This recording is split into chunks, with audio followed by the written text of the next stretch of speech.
I assure you, Senator Shaheen has the support of every member of this committee on consular services to be streamlined and made more timely.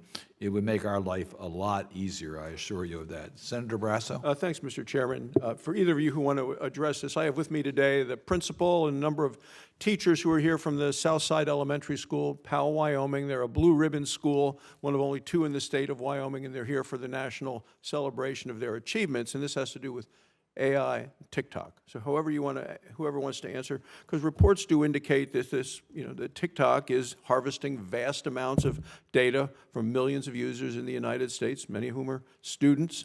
It's owned by a company based in Beijing. Although TikTok executives deny it, many experts believe that the Chinese government has access to TikTok's American user data. So the question is, do you believe that TikTok is using data collected from its application to feed Chinese artificial intelligence, the machine learning algorithms, and what the implications are for us here at home and for students all around the country?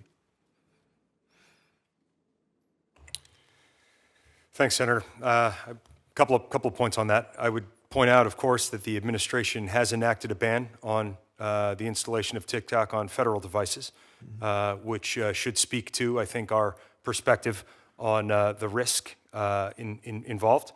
And the second observation, I am probably the least popular father in my daughter's middle school because of my personal views on this point.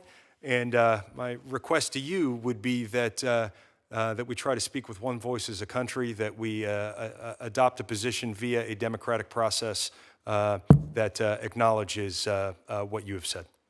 Anything you'd like to add on that? Thank you, Senator. I would say we're worried about our data too at the State Department. How do we ensure that that our employees are not putting sensitive information out on the web? And so we have existing policies in place that need to be reinforced, and training and literacy has to go along with that. And then we need to move aggressively to onboard this kind of technology into the infrastructure that we micromanage, that we have tight security controls on, and that we're constantly monitoring.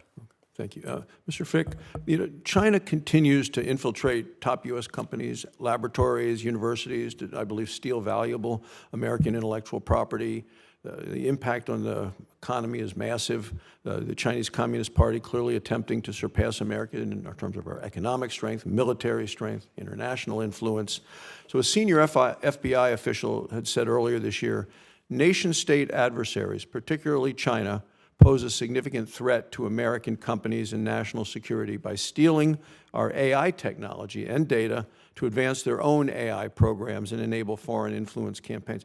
How do you assess the threat of China's increasingly adversarial government to the United States? Senator, I certainly agree with that assessment that intellectual property theft by the PRC has stripped critical competitive advantage out of the U.S. economy for several decades now. Our response to that, or uneven response to that, has put us in a deterrent hole. And there's a very real threat to the security of our most advanced AI systems going forward.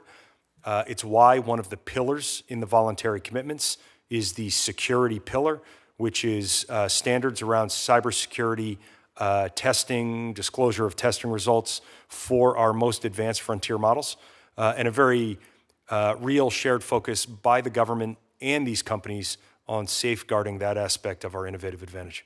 And then final question, since Senator Risch started by talking about the leadership that we've taken in the United States when it came to the internet years and years ago.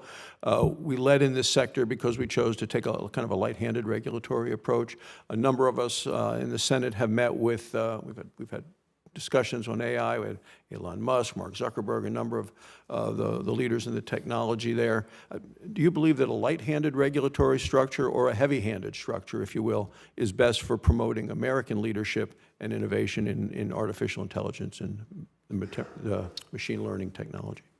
Senator, I've been in this job for a year, but I spent a dozen years before that building a software business and investing in software businesses, and I believe very strongly in the power of our innovation economy as our greatest source of national strength.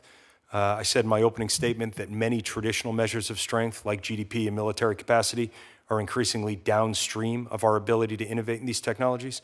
So I do think there's a role for appropriate regulation of such powerful tech, and I think our North Star must be maintaining the health of that innovation economy. Thank you, Mr. Chairman.